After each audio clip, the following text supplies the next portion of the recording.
মঙ্গলবার রবীন্দ্র শতবার্ষিকী ভবনে ত্রিপুরা ক্রিকেট অ্যাসোসিয়েশন 108টি ক্রিকেট কিট ব্যাগ ও অন্যান্য ক্রিকেট সামগ্রী বিতরণের আয়োজন করে। স্টেট ব্যাংক অফ ইন্ডিয়ার সহায়তায় আয়োজিত এই অনুষ্ঠানে প্রধান অতিথি হিসেবে উপস্থিত ছিলেন মুখ্যমন্ত্রী অধ্যাপক ডাক্তার মানিক সাহা। এছাড়াও উপস্থিত ছিলেন স্টেট ব্যাংক অফ ইন্ডিয়ার রিজিওনাল ম্যানেজার দেবাশিস চন্দ্র দাস।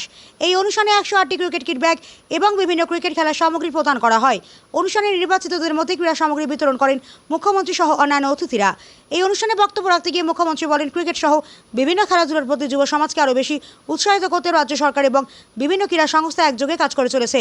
এই প্রসঙ্গে বিজেপি পরিচালিত জোট সরকারের 8 বছর সময় খেলাধুলার প্রসারে রাজ্য সরকারের ভূমিকার কথা তুলে ধরেন মুখ্যমন্ত্রী বলেন, খেলাধুলার পরিকাঠামোগত উন্নয়নের মাধ্যমে রাজ্যের প্রতিভাবান খেলোয়াড়দের জাতীয় এবং আন্তর্জাতিক স্তরে এগিয়ে নিয়ে যাওয়ার লক্ষ্যে কাজ করে চলেছে রাজ্য সরকার।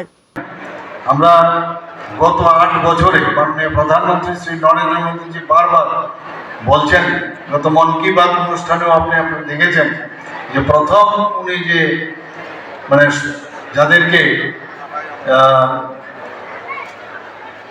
আমি বলবো ধন্যবাদ জানিয়েছেন, ক্রিকেটের থেকে আরম্ভ করে অন্যান্য যারা অ্যাথলিট যারা আছেন তাদেরকে উনি ধন্যবাদ জানিয়েছেন বিভিন্ন ক্ষেত্রে সফলতার জন্য।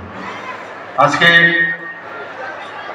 ত্রিপুরা রাজ্যে 8 বছর আমরা সরকার 8 বছর প্লাস চলছে, সেখানে সম্প্রতি ত্রিপুরা রাজ্যে প্রায় 9টি সিনথেটিক টার্ফ ফুটবল আমরা তৈরি করেছি।